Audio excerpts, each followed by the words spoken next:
Daniel never expected to be home before sunrise.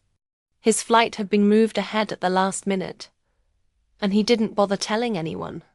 After days of meetings, airports, delays, and restless sleep, he just wanted silence. He imagined walking into his house, dropping his bags, and breathing for the first time in a week. But as the taxi stopped in front of his driveway, he saw lights glowing through the windows. It was confusing at first. He always left everything off before traveling. Then he heard its sharp bangs, heavy footsteps, and voices shouting instructions. The noise was so loud it cut through the early morning calm and stopped him where he stood. He walked up the steps slowly, unsure if he was imagining things from exhaustion. But the closer he got, the clearer the chaos became. A drill buzzed non-stop. Something fell and crashed inside. Someone laughed like this was all normal. His heart began to pound, not in fear but in disbelief. He unlocked the door and pushed it open. The moment he stepped inside, the breath left his body. His home looked nothing like it had when he left. The living room had been stripped down to bare floors. Boxes filled the space where his couch used to sit. Paint buckets stood in the corner, their lids tossed aside. The shelves he built years ago, gone. The photos that once hung on the wall missing. A thick layer of dust floated in the air. Strangers walked around with tools, barely glancing at him as if they owned the place. Daniel felt his stomach twist. This was his sanctuary, the place he had worked so hard to earn, and someone had torn it apart without asking. Then he saw her dot Claire stood near the window, holding a clipboard, her hair tied up, her clothes splattered with paint. She looked nothing like the calm sister he remembered. She looked like a project manager in the middle of a war zone. When she turned and saw him, her expression froze. Her mouth parted in shock, and for a moment, neither of them spoke. The workers continued moving around them, unaware of the explosion waiting to happen. "Daniel," she finally said, "You're back." He didn't answer immediately. He felt like a stranger in his own home, like someone had taken his life apart and rearranged it in a way he didn't understand. He stared at her, searching for an explanation, something that made sense. But all he found was frustration rising in his chest. "What is this?" he asked quietly. She tried to smile, but it trembled. "I was renovating. You weren't supposed to be home yet." He looked around again, trying to absorb the mess. "Renovating?" "Without asking me." She sighed as if she had expected this reaction, but hoped she wouldn't have to face it. "Daniel, you've been gone all the time. This place needed a change. It felt old. You keep everything the same for years. I wanted to help you." He blinked hard. He couldn't believe what he was hearing. "Help me? By tearing apart my house?" She stepped toward him, but he took a step back. She noticed, and her expression tightened. "I didn't tear anything apart. I'm improving it. You'll thank me when it's done." Her confidence only fueled his anger. He wasn't someone who reacted quickly. He usually thought things through, stayed calm, took time before speaking. But now, for the first time in a long time, his emotions moved faster than his thoughts. He wanted to shout, but the words felt stuck. He looked at the tiles stacked near the hallway, the new cabinets leaning against the wall, the paint streaks across the floor. Every detail screamed of decisions made without him. His home had been a place he could control, a place that stayed the way he left it. But now everything felt unfamiliar. He felt like the ground under his feet had shifted without warning. "Why didn't you talk to me first?" he asked. "I knew you'd say no," she replied softly. Her honesty hit him harder than any lie could have. She had made a choice based on what she assumed, not on what he wanted. And somehow, she felt justified. The workers continued walking past them, unaware of the emotional storm unfolding. Drills continued buzzing. Voices echoed through the hallway. But all Daniel heard was his sister's voice and the painful truth behind it. He didn't even know where to look anymore. Everywhere his eyes landed reminded him that a boundary had been crossed. Claire wasn't malicious. She wasn't cruel. But she had taken control of something that wasn't hers. And she had done it with confidence, without hesitation, convinced she was doing the right thing. He pressed a hand to his forehead. "Claire, this is my home. And I want it to be better for you," she insisted. Her voice cracked, revealing the worry underneath her boldness. But that didn't soften the blow. It only added confusion. Her intentions didn't erase the violation. Her goal didn't change the fact that she had acted without permission. For years she had pushed him, tried to guide him, tried to fix things she believed he ignored. But this time she went too far. The anger curling in his chest wasn't the loud kind. It was quiet, deep and sharp. It was the kind that stayed long after the moment passed. It felt like betrayal, not the dramatic kind that ruins families, but the small, personal kind that cuts deeper, because it comes from someone you trust. He stepped back, letting the weight of it all settle. Claire watched him carefully, her face shifting between strength and guilt. She didn't apologize. She didn't admit she was wrong. She waited for him to calm down, as if this explosion would pass like every argument before. But this was different. This wasn't about a disagreement. This wasn't about opinions. This was about respect, something he didn't feel in this moment. "I need some air," he murmured, walking past her. She didn't follow. Maybe she finally realized how serious the situation was. Outside, the morning was still quiet, as if the world had no idea what was happening inside his home.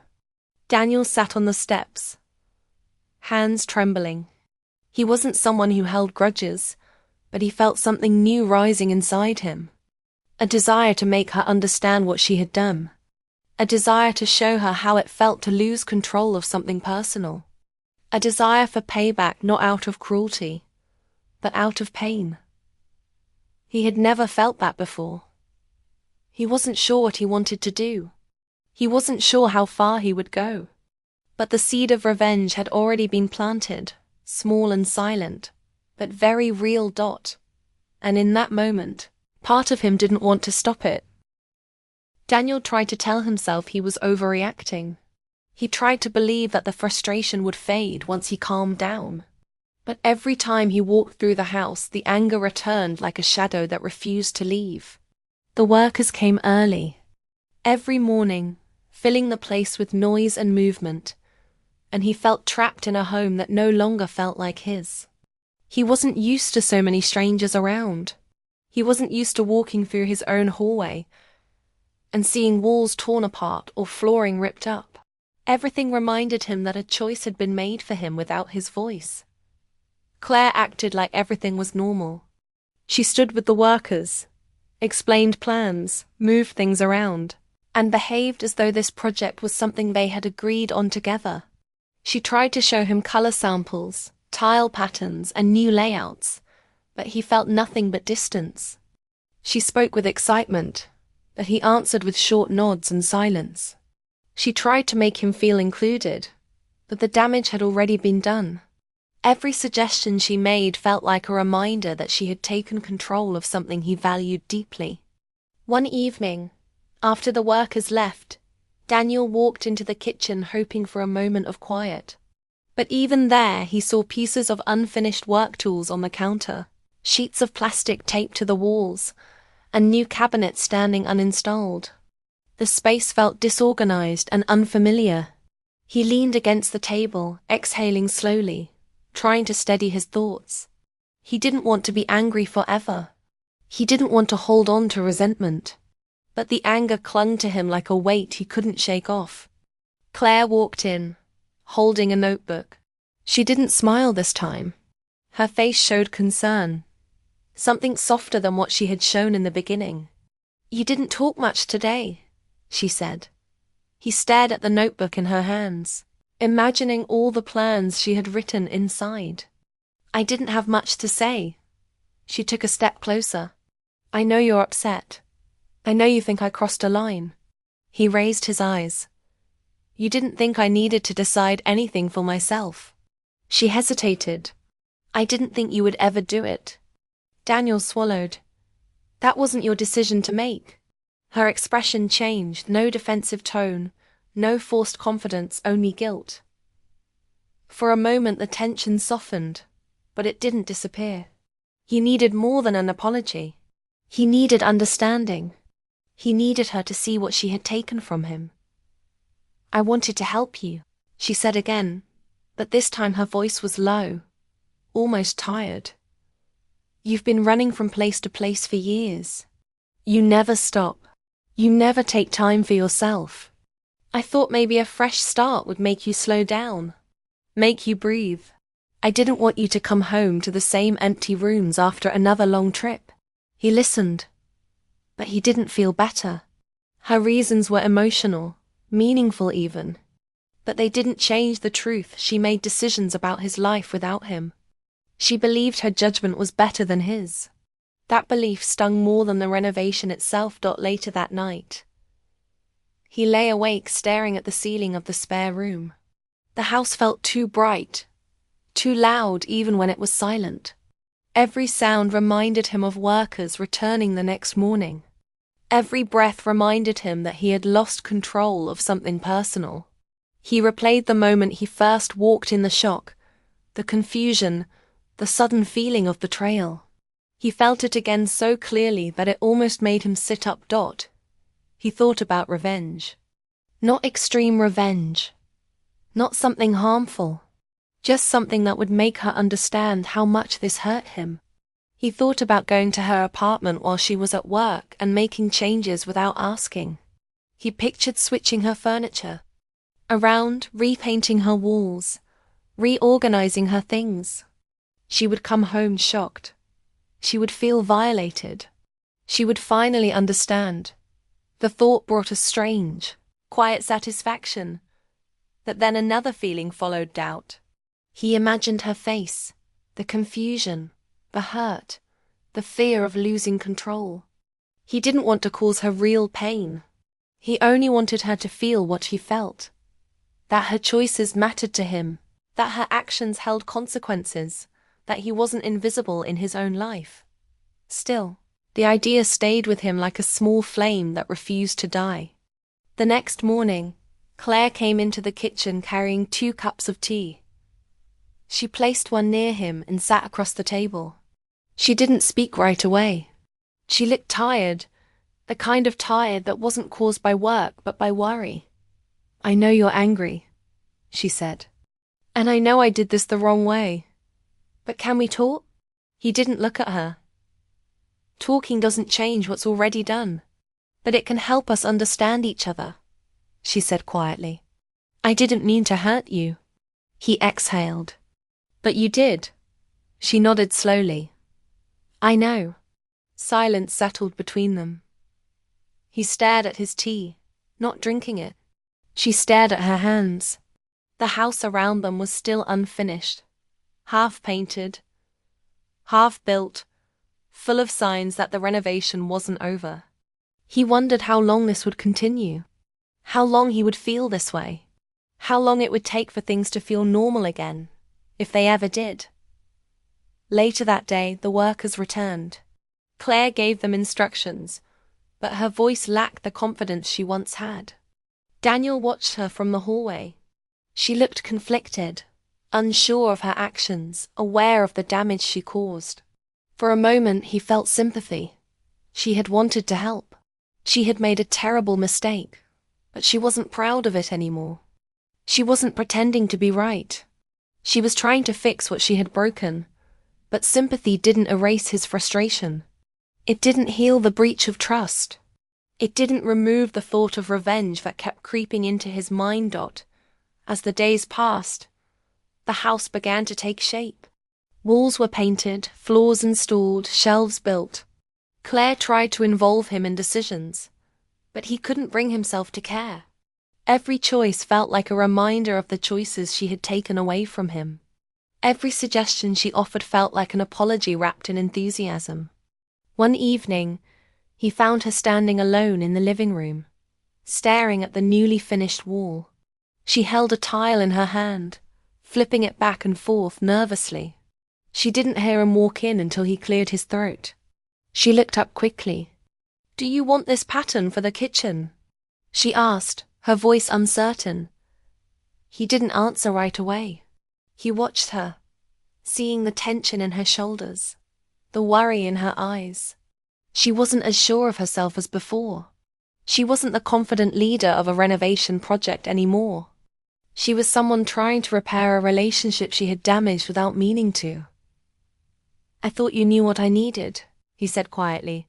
Her eyes softened. "I thought I did." For the first time, her voice held real regret. Not just guilt. Not just an attempt to fix things, but understanding. He nodded slowly, then walked away. He didn't know what to say. He didn't know how to move forward. He didn't know if revenge would make him feel better, or make things worse. But the conflict inside him kept growing, pulling him in two directions. One side wanted to hurt her the way she hurt him. The other wanted to forgive her but didn't know how. He wasn't ready to choose. And the longer he waited, the stronger the tension grew between them. Inside him, and in the unfinished house that now carried the weight of everything unspoken. Daniel stood in the hallway on the final day of the renovation, watching the workers pack up their tools. The noise that had controlled his home for weeks finally began to fade. Step by step, the house returned to silence. But inside him, the storm had not settled. Claire stood near the front door, thanking the workers, trying to look calm. But he could see her nerves, her hands tightening around the strap of her bag, her eyes avoiding his. She sensed something was coming. She sensed he was reaching a breaking point. When the last worker left, the house felt strangely empty, as if every sound had been sucked out all at once. Claire stayed by the door, waiting for him to speak. Daniel walked through the living room slowly, trying to process what he felt. The walls were freshly painted. The floors gleamed. The furniture was new. Everything was bright, modern, tidy. It looked like a place someone could love, just not him, not yet. He didn't feel connected to any of it. He felt like he was touring a stranger's home. Claire finally broke the silence. "Daniel, please say something." He kept walking. He ran a hand along the back of the new couch, then the smooth surface of the shelves she had installed. Everything was different. Everything was chosen without him. Everything reminded him of the choice she had taken away. He turned toward her, his voice calm but heavy. "You changed my entire home." She swallowed. "I know. You made every decision. You didn't ask. You didn't trust me with my own life." She lowered her eyes. "I thought I was helping you." He took a step closer. "Helping me isn't the same as replacing my voice." Her breath trembled and she finally looked at him. "I never meant to hurt you." Daniel felt the anger rise again. It wasn't loud. It wasn't explosive. It was quiet and steady, like a weight pressing into his chest. For weeks he had held on to the thought of revenge, imagining ways to make her feel what he felt. He imagined going to her apartment, rearranging everything, leaving her shocked and helpless. He imagined calling people to tear apart her space while she wasn't home. He imagined standing there waiting for her reaction, just as she had stood waiting for his. He wasn't someone who liked conflict, but he wanted her to stand. He wanted her to feel the same mix of shock, betrayal, and loss. Claire stepped forward, studying his face carefully. "You're thinking something," she said. "Something you're not saying." He didn't deny it. "I thought about doing the same thing to you." Her eyes widened and he saw fear not of him, but of the idea. My apartment? Yes, he said. I wanted you to come home and see everything different. To feel what I felt. To understand. She didn't speak. Her silence said everything. She understood more in that moment than she had through all their conversations. Daniel walked toward the window, staring at the new curtains she hung. He spoke quietly, not looking at her. I wanted revenge, Claire. For the first time in my life, I wanted someone I loved to feel hurt. Her voice cracked. Daniel, I'm sorry. He nodded, still facing the window. I know you are. But it doesn't make the feelings disappear. She took a slow step toward him. Then take it out on me. If that's what you need to forgive me, then do it. I'll accept it. He turned around quickly, surprised. She stood with her hands by her sides, her expression open, brave in a way that didn't look like pride. It looked like acceptance. She wasn't challenging him. She wasn't arguing. She was ready for whatever he chose. And that made something inside him shift. He imagined actually going through with revenge. He imagined her walking into her apartment and seeing everything change. He imagined her hands shaking, her breath catching, a tear slipping down her face. He imagined the pain he would cause Dot, and suddenly, the idea didn't feel like victory anymore. It felt like breaking something fragile, something that could never be repaired. She took another small step toward him. You can do to me what I did to you. I won't fight back. He shook his head. That's not who I am. She looked down. I never wanted to turn you into someone else. For the first time in weeks, Daniel felt his anger loosen. Not disappear. Not fade completely. But loosen enough for him to breathe. Enough to see her without the fog of frustration blinding him. He walked past her and sat on the edge of the couch, running his hand over the fabric. Claire moved slowly, sitting on the opposite chair, giving him space. They sat in silence for a long moment, the newness of the room surrounding them like an unfinished story. Daniel finally spoke. The house looks nice. I see the work. I see the effort. I see the care. But I don't feel at home yet. Claire nodded. I understand. You made choices for me, he said. That they weren't about the house. They were about control.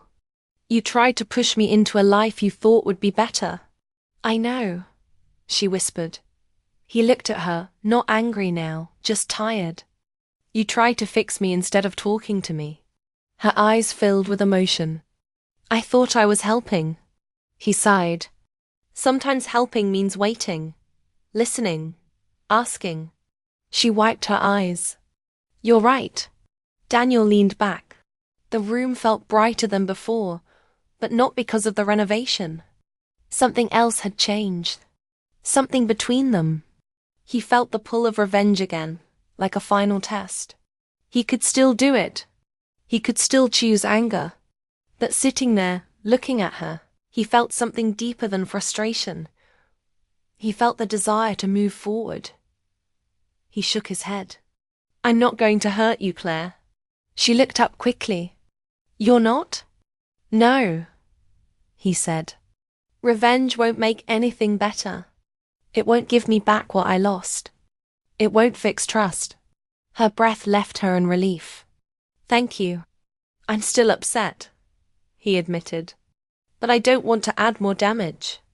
I want to understand and move on. Claire nodded, tears slipping down her cheeks. I want the same. Daniel took one final look around the living room. This time, it didn't feel like a stranger's home. It still didn't feel fully his, but it wasn't foreign anymore. It felt like something he could learn to accept, adapt to, and reshape slowly. He stood up. We'll fix things. Together. But from now on we talk. We choose things together. No more decisions behind my back. She nodded quickly, grateful. I promise. He walked toward the hallway. Then he paused and looked back at her. And Claire? Yes? You don't need to fix my life. Just be part of it. Her smile was small but real, something fragile, something hopeful. Daniel stepped into the new room, feeling a shift inside him. Not peace yet, but clarity. Revenge had tempted him, but choosing not to take it felt like lifting a weight off his chest. It didn't erase the hurt, but it opened the door to healing. He understood something now. Revenge might feel powerful in the moment, but forgiveness, real, fragile forgiveness, held a different kind of strength. A strength he wanted to choose.